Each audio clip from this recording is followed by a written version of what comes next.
Fantastic, মানে দুর্দান্ত লাগলো। আমি সেকেন্ড টাইম দেখলাম, এত সুন্দর। হ্যাঁ, আমি সেকেন্ড টাইম দেখলাম, এত ভালো লেগেছে, আমি আবারও দেখতে চাই। একদম এইগুলো আমি পাচ্ছি বলে আমার আনন্দ হচ্ছে বলে। তো হ্যাঁ জানি মুভি ওটিটি আপনাদের সবসময় কিন্তু অ্যাট্রাক্ট করে, কিন্তু থিয়েটার কি কখনো দেখেছেন? আপনাদের আইডিয়া আছে যে থিয়েটারে কতটা থ্রিল থাকে? যদি স্টোরি হয় সত্যজিৎ রায়ের ভূত নিয়ে, ইয়েস ট্রাস্ট মি, আমি গেছিলাম, আমার দেখে এত ভালো লেগেছে, আমি সেকেন্ড টাইম কিন্তু দেখলাম। যখন সেখানে থাকছে পলাশ অধিকারী এবং অভিজিৎ ঘোষের মতো এত দারুণ দারুণ অ্যাক্টর। আমি তো জানি না, কারণ আমি মঞ্চের বাইরের লোক, তোমরাই বলতে পারবে যে কেমন লাগছে, এবং তোমাদের কাছ থেকে এরকম ওভারওয়েলমিং মানে রিয়াকশন বা ফিডব্যাক পেলে সত্যি মন ভরে যায়।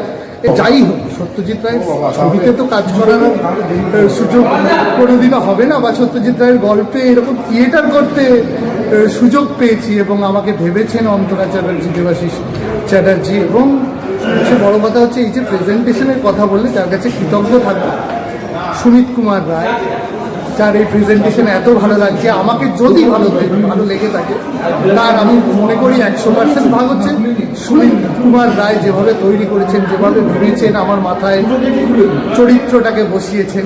তার আমি সুমিত কুমার রায়, ভূত নাটকের ডিরেক্টর, ভেন্ট্রিলোকুইস্ট, সবার পরিচিত পলাশ অধিকারী এবং অভিনেতা অভিজিৎ ঘোষ, এরা দুজন দুর্দান্ত কাজ করেছে ভূতকে।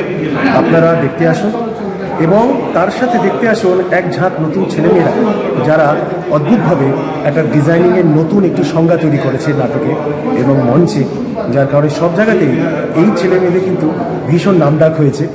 এই যে নাটকের যে আমাদের আগে যে কনসেপ্টটা ছিল মাথায় নাটকের, বাট এই ভূত দেখলে কিন্তু একদম ইউনিক, একদম ডিফারেন্ট, আমি নিজে যেটা দেখেছি। তো এই যে চেঞ্জটা, কনসেপচুয়াল চেঞ্জ বা লাইটিং বা মিউজিক, সব কিছু যে চেঞ্জ আপনি এনেছেন, এটার ব্যাপারে আপনি কি করে লোকেদের বলবেন যে এই জিনিসে মানে লোকেরা আকৃষ্ট কিভাবে হবে, বা আপনি কিভাবে মানুষকে এটা বোঝাবেন যে কতটা থিয়েটারে যে চেঞ্জ এসছে, সেই জিনিসটা ভূতর মধ্যে দিয়ে আপনি কি করে বোঝাবেন? আমার যেটা মনে হয়, আমি সবসময় বিশ্বাস করি যে আমরা সত্যি নতুন কিছু ক্রিয়েট করি না, একদম আসলে যা ক্রিয়েশন হবার হয়ে গেছে হয়তো আজ থেকে 150 বছর আগে, আমরা ফুটে নিচ্ছি, আমরা একটু একটু করে নিয়ে সংগ্রহ করছি এবং সেটাই দেখাচ্ছি। মানে এটা একটা life time journey, life time বলবো যে এক্সপেরিয়েন্স। Thank you. আর তোমার চ্যানেল হচ্ছে ডিজাইনার রিডস, অনেক অনেক শুভেচ্ছা এবং থ্যাংক ইউ সো মাচ, দুবার এলে ডিজাইনার রিডস। এটা আমার সৌভাগ্য, মানে আমি আবার দেখতে চাই, আমার ভালো লাগবে, আরো দেখতে চাই, আর সবাইকে নিয়ে আরো আসতে চাই, আরো যতজনকে পারবো, আরো মানুষের কাছে যদি ছড়ায়। আমরা নয়, সত্যজিৎ রায়ের একটা অন্য রকমের কাজ।